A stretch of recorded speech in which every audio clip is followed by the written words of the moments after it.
Hey, what's the deal, YouTube? It's your girl, Miss Honey. Welcome back to the channel, you guys. It is your girl, Miss Honey, here with another episode of Your Honor, which is a Showtime show. This is the flagship show. This is episode 2, entitled Part 2. And before we get going really good with this, I definitely want to thank all my new subscribers. Thank you guys for being patient with me. You guys know I've had some health issues, so I'm moving a little slower than I typically do when it comes to reviews, but here we are. And also, I've got a few questions for this episode. Listen, some of the questions that we had for episode 1, it's just more questions added on after we watch episode 2, but some of the outstanding questions I have for myself is who hit who. I mean, was Rocco riding down the middle of the road? Was the fact that Adam was having a major asthma attack and fumbling for his inhaler, was he driving down the middle of the road? Did he swerve over and hit Rocco? Rocco really seemed like he was going at a pretty high rate of speed. Also, why was Rocco in that part of town? I'm not sure. And also, who was the truck following Adam just before the accident? As a matter of fact, after the accident, this truck pulled into opposite street, backed out, and pulled back the way it came. Who was in that truck? Like, I'm still wondering about these things as we enter into episode 2. The show opens with Mr. Baxter. We're going to see Mr. Baxter several times throughout this episode, each time angrier and angrier. And we see him sitting in what looks like a holding room at a police station, or an interview room at a police station, and he is looping over and over again the 911 call that Adam made the day of the accident. And it's just the 911 operator talking and Adam struggling to breathe. And he's just looping it and listening and looping and listening and looping. And each time that he listens and loops it, he gets angrier. He is feeding the anger. He is no longer this seemingly warm, bubbly businessman who had everything going for himself and his family. Now he is seething with anger. It is boiling. And every time this anger tries to subside a little bit, he stokes it that much more. And putting himself through this is actually stoking those fires of anger. We will later on see Mr. Baxter at the morgue, and he is standing over his son's body, which is partially unzipped out of a cadaver bag, and he sees his son there, the body of his son. There's no life there. It's gray, purplish body, still beautiful licks and licks of curl, and he's standing there looking over this cold, dead body, and he leans down and he whispers into the body's ear. Now, yes, it's his son, the body of his son, but what we have to realize when we try to come to terms with death is that your son is there no more. This is the vessel that your son traveled in, but your son is there no more. Your son is not weighted down by this world anymore. But it's okay. It's okay. We understand. Mr. Baxter is in pain. And after he whispers into his son's ear, he gives him a kiss. Listen. I have kissed the dead body before. My grandmother had been passed several hours before we were able to see the body at the hospital. And I leaned down. I kissed my grandmother's head.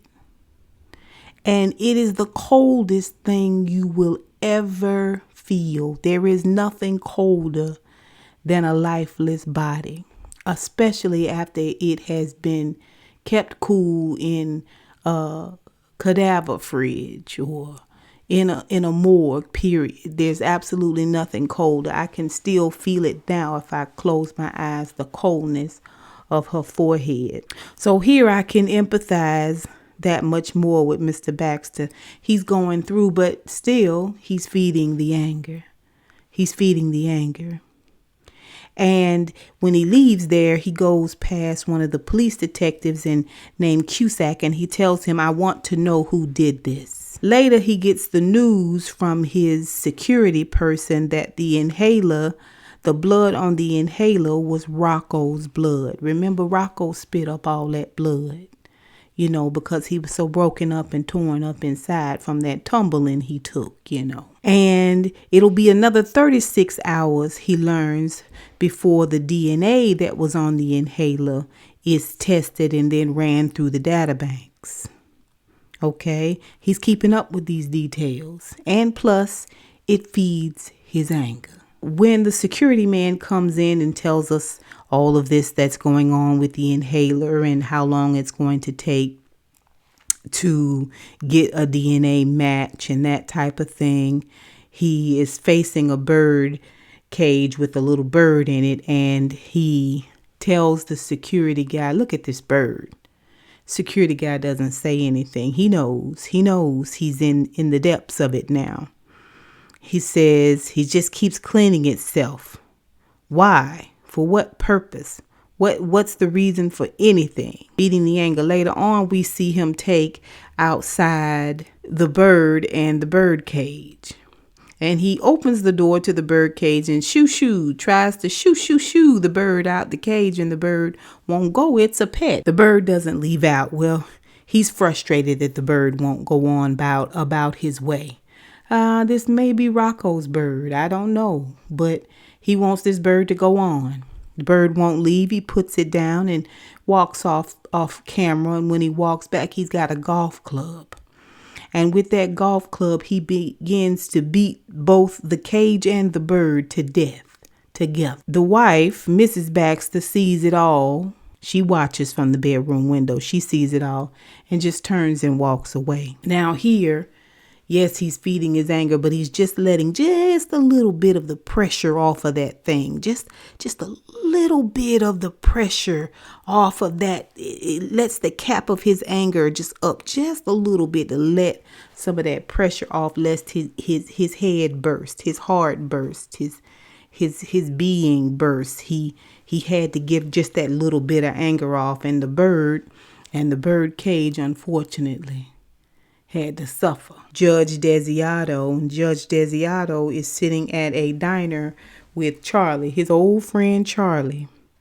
And he's sitting across the table, and he looks worried. He looks concerned. He looks stressed. And Charlie, being his friend, wants to know what's going on, what's happening with you. And that's when Judge Desiato tells him that just seeing Robin, his deceased wife's car every day is bothering him. It's bugging him, and he wants it gone. He doesn't just want it stolen. He wants it destroyed, gone, never to be seen or found again. Charlie, that he empathized with him.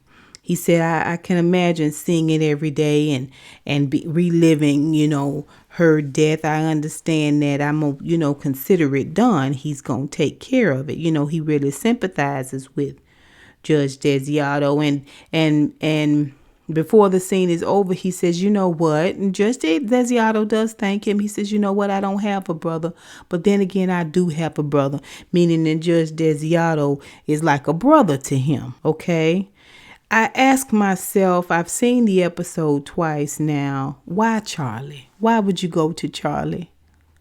And we don't know everything about Charlie, but why would you go to Charlie to get rid of this car? Why wouldn't you get rid of this car, Judge Desiato? Why? Now, we've already talked about the fact that when you're not used to being a lying, thieving, web weaving, debaucherous individual, it is that much more harder to take on these web of lies successfully. And Judge Desiato is definitely proving that in this episode too. But why wouldn't he get rid of the vehicle? Why wouldn't he do it? He knows the law like the back of his hand. There's no reason why he and Adam shouldn't have gotten rid of this car. Because now you're adding people into the lie. It is destined at this point, at this moment, this lie is destined to unravel. Okay? It is, because you've added another person in there. You and Adam could have had Adam follow you in the truck, and you take that car to the next state over and got rid of that car. You could have done that. Turn your phones off, leave them at home, and go and get rid of this car. But no, you add Charlie into it. And the sob story that he gives, Charlie pulls on his heartstrings. Okay? Charlie doesn't yet know how bad this thing is going to get. Okay? He tells Judge Desiato to drop the key, leave the key on the front tire. And I'll take care of it. And then when Charlie goes outside, he calls a Lieutenant Rudy, who then in turn calls a little Mo, Lil, L-I-L, Little Mo, who then in turn calls Kofi. Now, when he sees this young black boy, Kofi, standing there talking with some other black boys, just waiting on an opportunity, waiting on something to jump off, waiting on an opportunity to make some money, to hustle up, that type of thing. He calls him over, and when he comes over, Kofi goes to give him dap, but he don't raise his hand to dap Kofi back. I said, oh, Kofi, these ain't your friends. These not your friends. It is worth mentioning that Kofi is the son of the woman in episode 1, the one that the police officer was wrongfully accusing of having drugs. The one, it's the brother of the young man that he called up when he questioned him about if he and his siblings had eaten for the day, and also questioned him about where his brother was, if his brother was in the home with him, or if he could help. No, he can't help because he's affiliated. Okay, he out there in them streets, right? This is Kofi. He's the older brother that's out here in them streets. Well, he's the one that gets the opportunity to take the job of stealing Judge Desiato's car. Now, Judge Desiato doesn't know anything about this. All he knows is that he has asked Charlie to take care of it. Charlie got some connections. Charlie gonna make it happen, and that's gonna be it. Except when he gets to his office, aka the courthouse, he realizes that the detective that he had called the day before, instead of calling him back, she was right downstairs. She's there in his office waiting on him in person. It's harder to lie in person than it is on the phone, you guys. So instead of him saying he doesn't quite remember why he called, he's not sure, he's got a lot on his mind, and then just moving on, he uses a measure of privilege. Okay, come on now, I'm gonna talk about it. Uses a measure of privilege and invokes this empathy plea where he is just it's all silly, so silly, really. He just was thinking about Robin's car and how every time he saw it, it reminded him of his deceased wife, Robin. He takes it up a notch a little bit from what he gave Charlie now, because he's talking to Detective Costello, who's a white woman, and he tells her that he really is silly, really, because he realized now that the thief, the person that took Robin's car, did him a favor, and he doesn't even want to pursue it in any type of way because the person really did him a favor. He was sick of looking at Robin's car anyway. It was just causing him heartache over and over again. And Detective Costello decides that that's bull crap. that this now she got a lot of time on her hands, and she seems a bit aggressive too. Okay, and a little self-righteous, but I digress.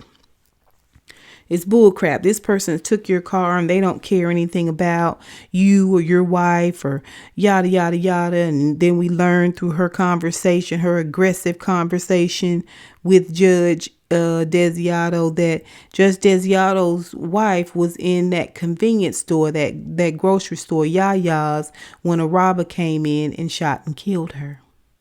And this is how she died. Okay, so this is why Adam was down there, and this is why Adam was leaving the memorial, setting like a memorial up for his mom there. And she just talks about how this scum, how this thug doesn't care anything about it, and she's gonna find this thug and she's gonna nail this thug to the wall. All right.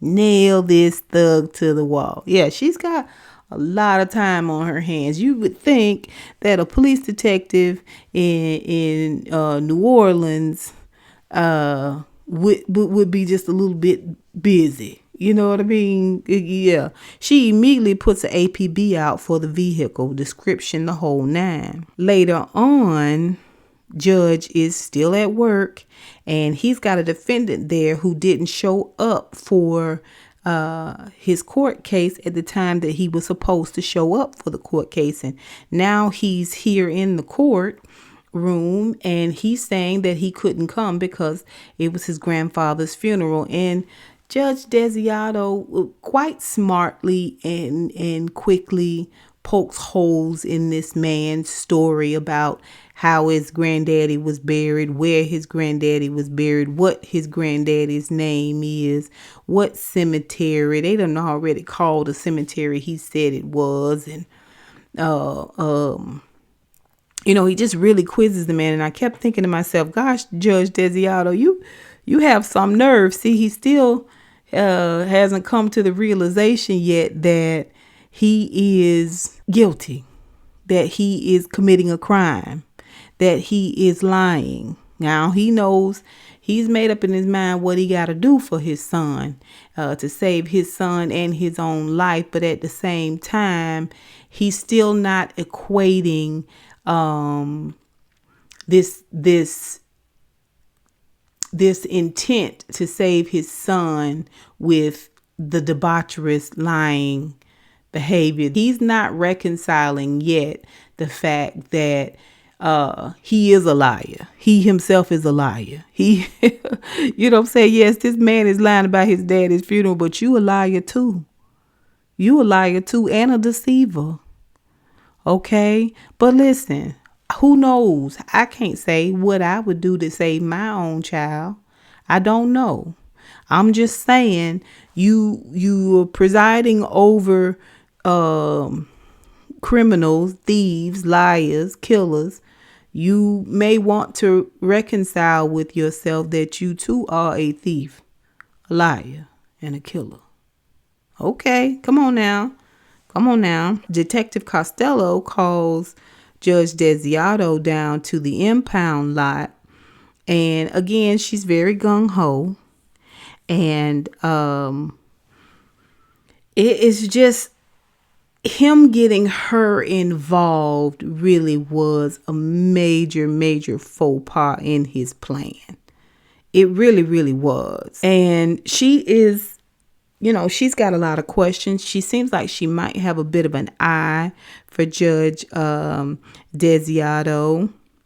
She has quite a few questions for him now. He's standing there. He's trying to think a little bit and trying to get his mind right and stuff, trying to figure out all the blanks and trying to fill in all the blanks with lies so that because he sees that she's got a ton of questions about the guy who was driving the car and the fact that the GPS for the car, the guy's phone had a GPS that was set to the scrap yard, and he starts talking about the key and where he left the key and how he left the key on the front driver's side tire, and just like I said, just trying to fill in the blanks with lies so that although she's suspicious, she won't be too suspicious. Like, he feels like he can outrun the lie, you know what I'm saying? Run ahead of the lie and make the way plain for the lie so it won't get caught up and hung up on none of her questions, Detective Costello tells Judge Desiato that the young man, they caught him and he wants to know who the young man is. And she says she doesn't know. She has to get that information back to him. And he wants to know how old. And she says, oh, I don't know, young, 17. And you can just see kind of a sickness roll over Judge Desiato's face because this isn't what he wanted. He didn't factor this in at all, but this definitely is not what he wanted, right? And the gentleman comes out and moves the car, and just as he's moving it and pulling it out, hits a little bump and a part falls. And so, of course, Detective Costello wants to know what the heck that is. And she walks up on it and crouches down next to it. We can see it's a part from Rocco's bike. It looks like a front fender, a little bit of a suspension. And she looks back at him and wants to know what the heck this is.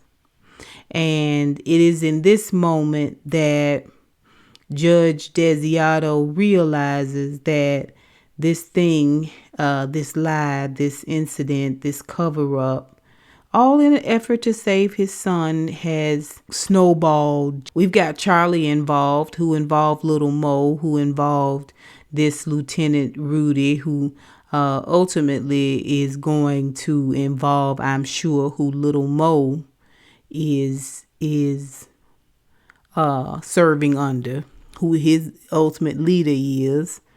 And now we've got this Detective Costello involved, and worst of all, a young black man. He is sickened.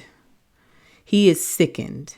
He gets a lift from the impound yard home by a police officer who's got a little bit of a bone to pick with Judge Desiato about a case that he tried involving a man who was stealing underwear. And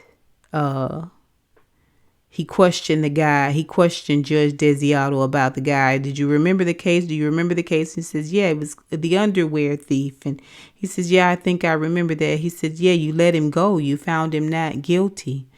And Judge Desiato doesn't really care about this story at all. He really just wants to be left alone so he can really kind of think about what his next move is going to be. What is, he's trying to figure out how many different ways, different directions this thing is going to blow in, and how he can kind of fix it or mediate it or get out from under it. Like, he just needs a minute to think. And this guy is talking about how the underwear thief went on to rape 4 women and a 14-year-old girl.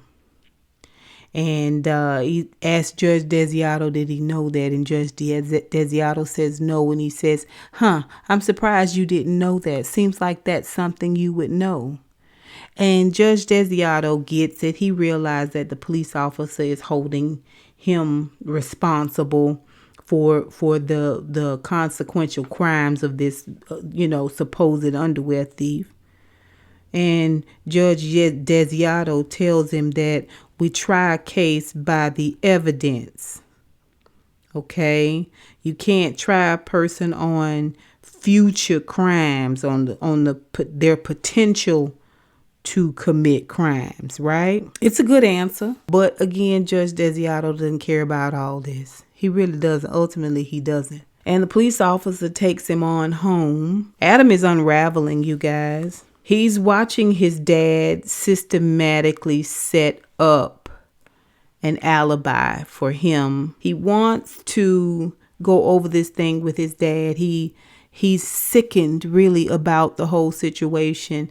I mean, him leaving Rocco there and leaving that scene, I think had a lot to do with him being young. He's a high schooler and in medical stress, outstate, and also being in shock, right? I think he did not want to go through the process of confessing and turning himself in, but he trusted his father. He trusted his father's good name, and he trusted his father's pull down at the jailhouse. And ultimately, he felt like it wouldn't be that big of a deal. Like, I'll just explain what happened in all of its nuances, and they will see that I'm just a good kid and it'll be no big deal. Now, seeing his dad go through these motions where he's doing a cover up, so to speak, you can tell a little bit that Adam is looking down on his dad. This is not the dad that he wants to deal with. And Adam is still hurt. And he's still in a bit of shock. I mean, physically hurt. And he's still in a bit of shock. And for him, it seems like it would be much easier just to go ahead and say, this is what I did. Plus, again, he doesn't really like to see his dad this way.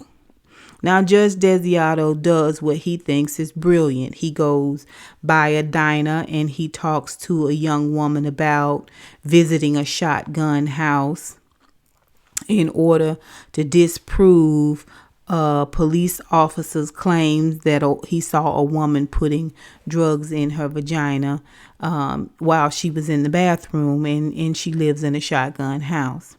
And it's the waitress that suggests that the only way to prove that is to go by the house. Now, he makes her work for it a little bit, this conversation, because she wants to know if he's a police officer. No. A lawyer. No. Are you a judge? Well, yeah, you know, humble me. But yeah, I happen to be a judge. And she says, well, you can go by the house and check it out. And the judge was like, yeah, I guess I could. And Adam is sitting there that whole time that this conversation is going on. And so then they leave there and they go by the grave site where Robin is buried. But before they go in, there's a vet that sits outside the gate, and he goes to talk to the vet. He asks the vet, drugs or booze? And the vet says, I'm sorry, what? He says, what are you going to use the money for, drugs or booze? And the vet says neither, and shakes his coin can. And he says, oh, that's too bad. I only give money to people for drugs or booze. And he walks on in, and Adam kind of is ashamed of his dad a little bit for treating this vet this way, you know. But when they get to the gravesite, his dad, Judge Desiato, explains that yesterday when he hit and killed Rocco is really today.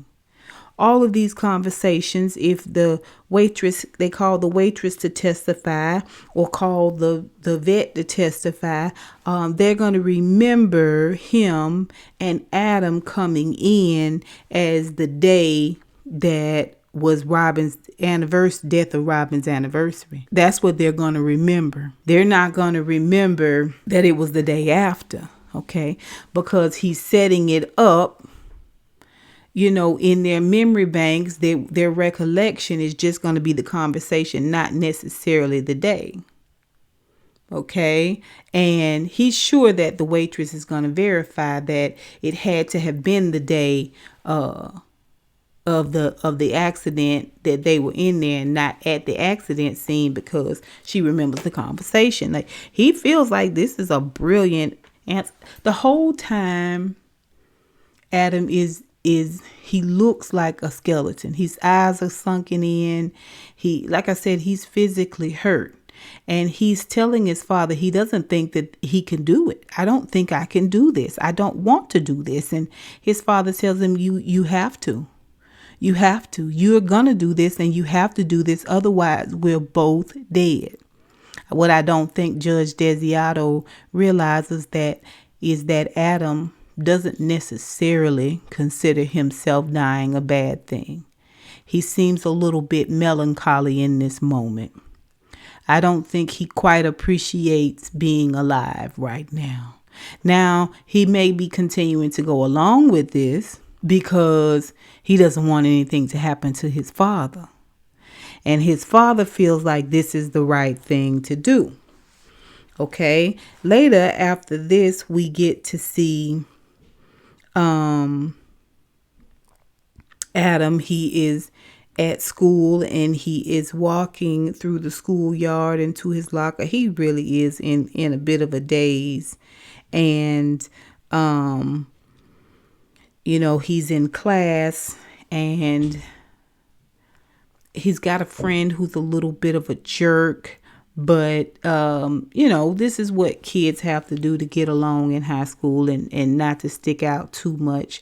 But when an opportunity arises for Adam to speak out in regards to a photographer, he speaks out very thoughtfully about the photographer. You can tell that Adam is a creative soul. You can tell that he is a sensitive soul and he has a bit of a conscious side. Later on at home, we find that Adam is looking up the hit and run on the web. When he finds the name of the person that was killed, he begins to look him up too. So just as he's looking up Roscoe and everything about Roscoe, he hears a siren coming up to the house and he runs downstairs thinking that the police is there for him and finds that his dad is there with a police officer that has brought him home. And his dad stops him just as he's apologizing and saying, I'm sorry, I'm sorry. He says, oh, no big deal, son. You don't need to be sorry, Judge Desiato says.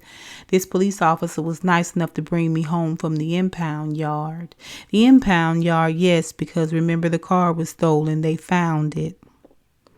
And Adam goes silent. Now, he doesn't just go on back upstairs. He doesn't go on about his business. They both stand there looking guilty as sin as the police officer goes and uses the restroom. And then when he comes out, he quizzes Adam about, you drove that old clunker? And Adam says, oh, no, it was my mom's. And the judge says, come on, let's go, officer, let's go. See you later. Thank you very much. Have a good day. Be safe out there. Sends him on out the door. And he starts to question Adam. He says, why would you tell the police officer that you didn't drive the car? Adam's like, I. Now, Judge Desiato's got something building too. Mr. Baxter is definitely feeding his anger with, good reason. His son has been brutally killed. But Judge Desiato is worried.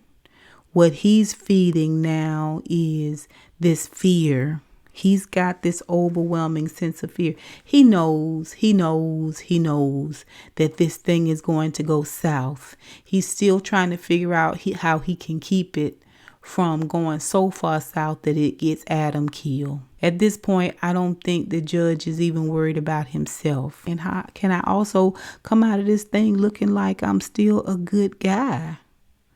Looking like I'm still a good person? Like I'm not that guy, right? So he's taking it out on Adam. Adam, why would you say that? We have to go over this thing, and it's this really quick, sharp back and forth that leads to Adam throwing himself on the floor in another asthma attack. So apparently when he gets completely stressed out, his bronchial tubes just start closing. They just shut down.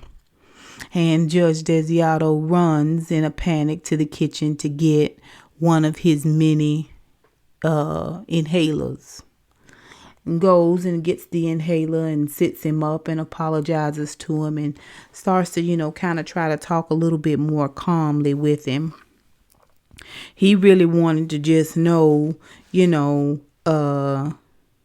did you talk to anybody? Did anybody see you? You know, a homeless man. What do you mean a homeless man, Adam? Just a regular homeless man? Or was it like, like what, Judge Desiato? It's different kinds of homeless people, right? Okay. Was he coherent? Was he crazy in the mind with that type of homeless man? He tried to clean my window and then I went and got gas. You went and got gas, Adam? Yes, I went and got gas. And did anybody see you at the gas pump? There was a guy behind me that was honking because I dropped the pump handle and I was taking a little bit too long. Did he see you? Did he see who you were? Adam can't remember. He can't remember one way or another. Like, he ain't used to lying like this either. Or not being held accountable. I'm not sure which one. But Adam is downright perplexed, confused. His dad is really upset and he's really high strung and like he's on 10 and he just wants him to calm down. Get off of my back. I didn't know. The final thing that was discovered was that the inhaler that he used, he doesn't know where it is. He doesn't know where he left it. He hasn't even thought about looking for it, but Judge Desiato now is concerned. He realizes he's got bigger fish to fry because they don't know where the inhaler is.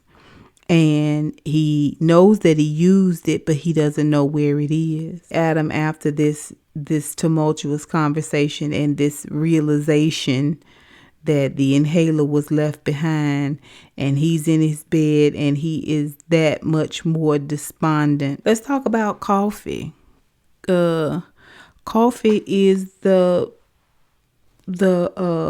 young black male again that Little Mo called in order to go and steal the blue Volvo of Judge Desiato's. Now, he's not experienced. He's just a pawn in a game. He's hungry. He's constantly hungry. He's got his mama and his siblings that he probably taking care of a little bit on the side, and they don't have much. They don't have much at all, and he's out here working with Lil Mo and his boys. He's a part of this group. And it's an opportunity for him to prove himself and to make a little bit of money. So he goes and walks through Judge Desiato's neighborhood in broad daylight in a hoodie and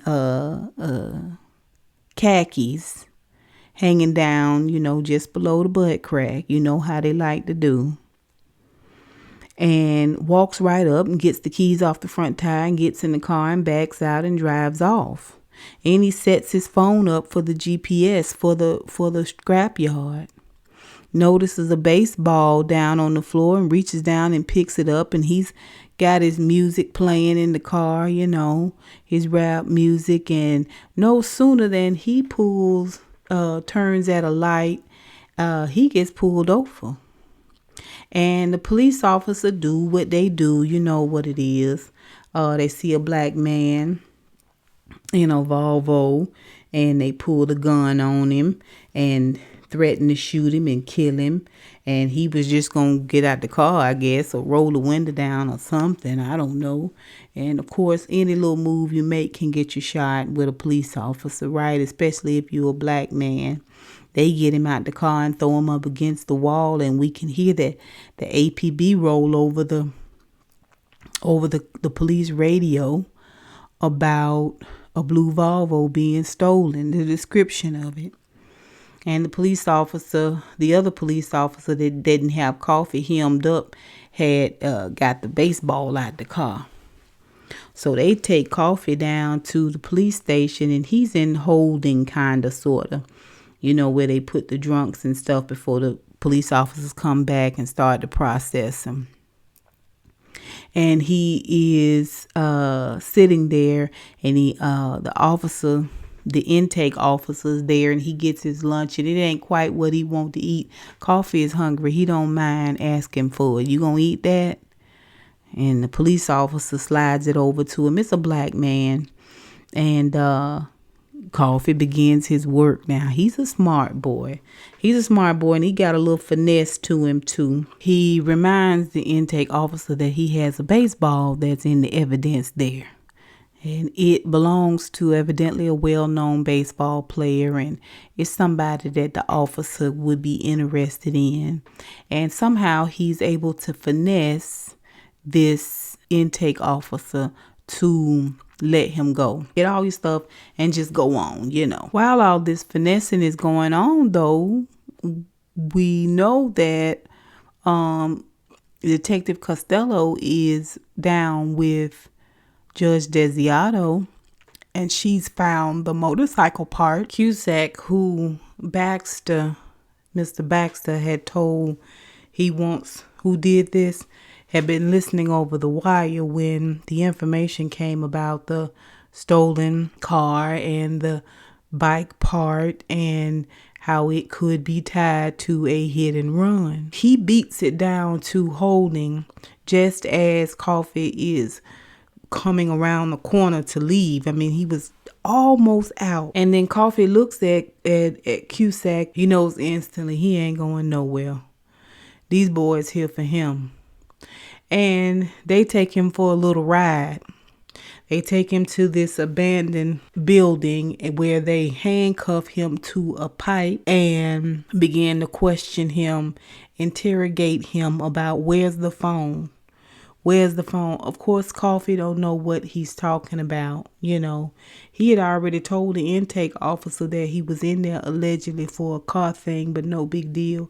He didn't do anything really. It's something small. And that's really what he's thinking, He didn't technically steal a car. He was technically doing a favor, but he knows not to mention any of this. Like, what is this detective talking about? Like, why am I no longer in jail anymore?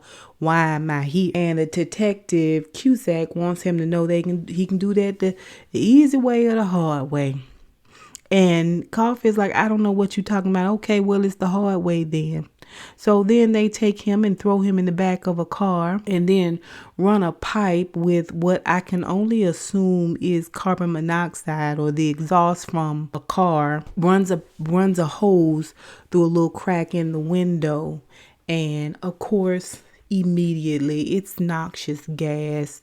Kofi begins to choke and his eyes are watering and he's crying and he's foaming at the mouth practically, and he's still handcuffed and flipped himself over the seat, and he's got his lips pressed up to the crack in the window where the hose is coming in at. He's got his lips pressed up to that crack and it's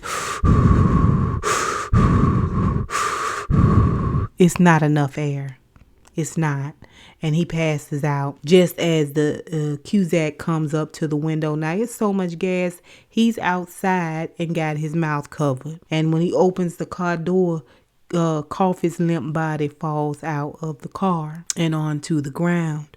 You ready to talk now? Well, he's passed out. And when he comes to, he's down now at county and he's got an orange jumpsuit on and he's in a gin pop, one big jail where they hold everybody before they give them all their own cell. And so when he gets thrown into a cell, there's a big guy there and he's got a cell phone and he gives it to Kofi and he tells him that it's Lil Mo. And Lil Mo is telling him that he gonna have to take one for the team on this, okay?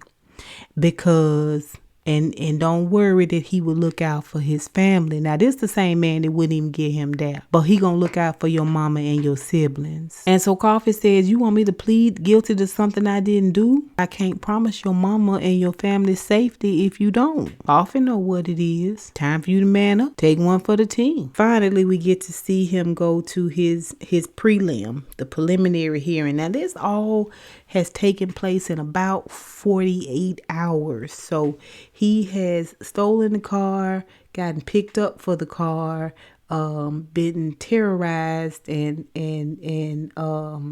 interrogated and threatened in a brutal way by people who are supposed to be law enforcement and law enforcing, and now he's had his family thrown into the mix. And as he stands before the judge asks him if he's affiliated. Before we get too deep into that, let's talk about who was in the courthouse. Of course, little Mo was there. Judge Desiato had come in, and obviously the Baxters were there. Kofi's mama. Now, Kofi's mama know what's going on, because when Kofi passed out and couldn't tell where the phone was and clearly didn't have any information, they kicked the door in down at the shotgun house that his mama and his siblings live in, and held guns on the children and his mama. Where is the phone? Where is the phone? They didn't find a phone. Thank goodness they didn't kill any of the babies, you know. You know how they do. When the judge asks him if he's affiliated, Kofi doesn't answer. And the judge tells the officers there to set him up. You know what I mean? Take the cuffs off of him and pull that orange jogging suit down in front of the whole court. And he's standing there with his chest out, and he flips him around to the crowd, and it's got him standing there like a slave, like Kofi was on the auction block at the slave house. Okay, very humiliating, very traumatizing. Judge is trying to show his masculinity, his no nonsense, and he flips him around, and Kofi looks at his mama. She's mouthing to him, "You're okay. You're gonna be okay. You're going to be okay." But he's worried because at the same time, little Mo goes and sits behind the mama and puts his hand on her shoulder. It feels like consolation to her, but Kofi knows that he is trying to tell him, I can touch your mama. I can reach out and touch your mama and your family at any time. You best do what I tell you to do. And so they flip him back around and stand him up there and ask him how he pleads. How do you plead? And Kofi says, I plead guilty. And everybody is aghast in the courtroom. They are shocked. We pled guilty, you know. So they've already decided not to give him bail of any kind because he's supposed to be this horrible threat, right? And send him on back to Holden. The mama is shocked. Kofi's mama is shocked. He didn't do this. My boy didn't do this. Judge Desiato is beside himself at this point. I mean, he's just as disturbed as the mama is about this situation, but he's containing it a little bit differently. He gets up and storms out of the court immediately, and Kofi's mama is right on his heels. See, because she's the woman that he saved earlier on in episode 1. At that moment, he had compassion and goodness and kindness in his heart for her. Right now, she is asking him to please help Kofi, which is putting him in a position where he has to choose, save her son or save his. And it blows up and out of his mouth when he screams at her, I can't do anything to help you. Oh, this is a different Judge Desiato now, because he's changing. He was what he considered to be a good man, a kind man, a reasonable man, a sensible man, a man who loved the law, a man who was fair and balanced. But because he is tangled, he's practicing deception through tangled webs. He's changing. He looks more angry, more sullen, more weather beaten. These lies, this life of lying and deception is weighing on him. He storms off. Directly after that, Lil Mo is going down the steps of the courthouse, and he calls Lieutenant Rudy and tells him that Kofi was a good soldier and he's going to take one for the team. And Lieutenant Rudy calls Charlie and lets Charlie know that we're safe, right? All taken care of. Don't worry about it. My name ain't in it. Your name ain't in it. He gonna do the time for this, and we ain't got to worry about it. Now, my question is, does Charlie know what is really going on. He got to know by now that his brother, aka Judge Desiato, has gotten him involved in something. Okay, maybe we're going to see that conversation in episode 3. Judge Desiato following a young lady named Lee.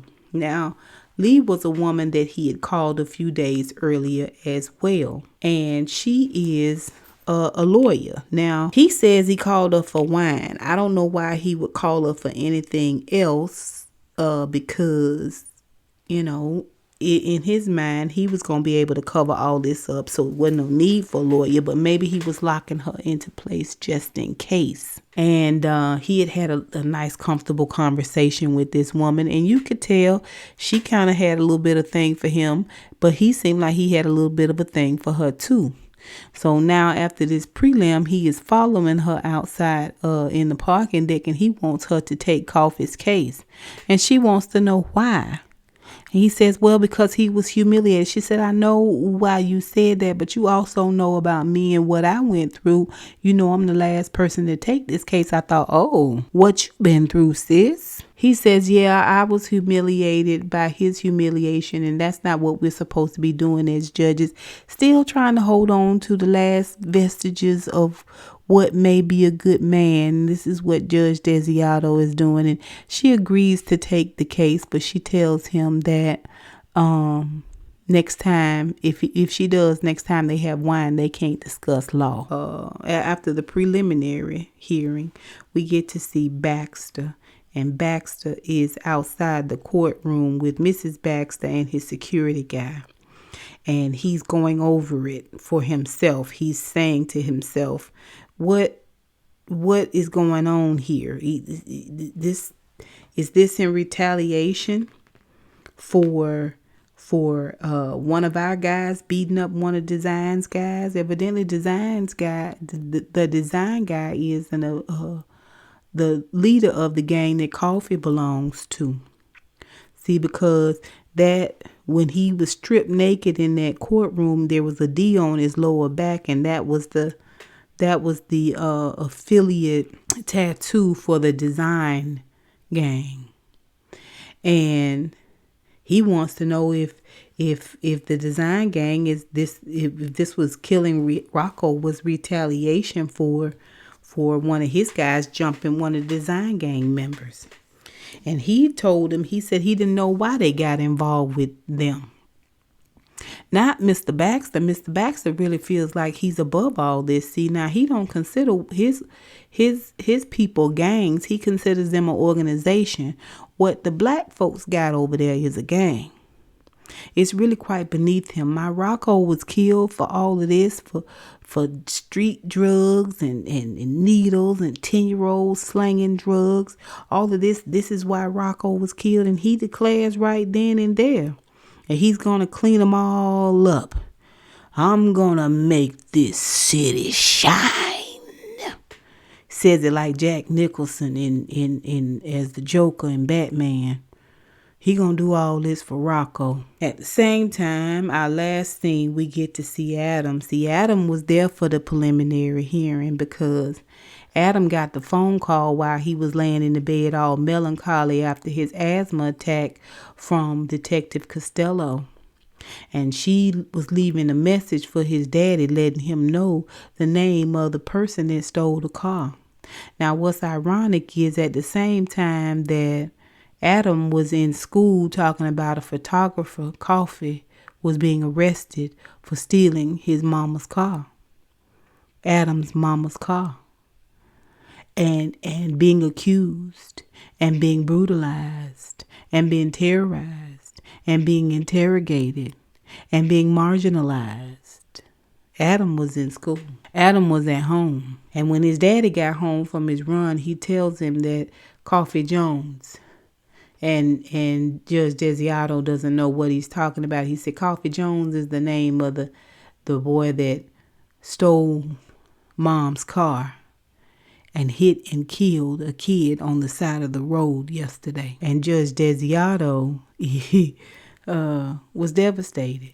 This is why they both in the courthouse now. Except Judge Desiato didn't know that Adam was there. Adam had come to see for himself this Kofi person. He came to see for himself what this one incident and how he handled it has led to now this man, this innocent man, being humiliated in the courtroom and charged with the crime that Adam himself committed. And so now, after everything is said and done, we've seen Mr. Baxter's declaration. We've seen his dad still try to cover up and get Lee involved and have her take Kofi's case. We've seen Charlie declare that they're safe now that they've got Kofi to take one for the team. We see Adam walking into the courtroom just beyond the judge's gate, and he's standing there and looking at the judge's bench, and he's contemplating. Adam is going to be a problem. Adam is going to be a problem. Judge Desiato comes in and he sees Adam standing there, and I believe Judge Desiato knows that Adam is going to be a problem. Okay, you guys heard my questions in the beginning. Who was in the truck? I'd kind of like to know who hit who. About to watch episode 3. I think this was the episode that was the last opportunity really for Judge Desiato to turn back. Now there is no going back. Even if he were to tell the truth to save Kofi, they're all dead. They're all dead. That's just the same, I feel, at this point. But I'm interested in seeing what's going to happen on episode 3. You guys tell me what you guys thought of this episode. Don't forget to rate this review. Don't forget to comment down below. And, of course, don't forget to subscribe. And until next time, honeybees, mwah, mwah, mwah. I holla.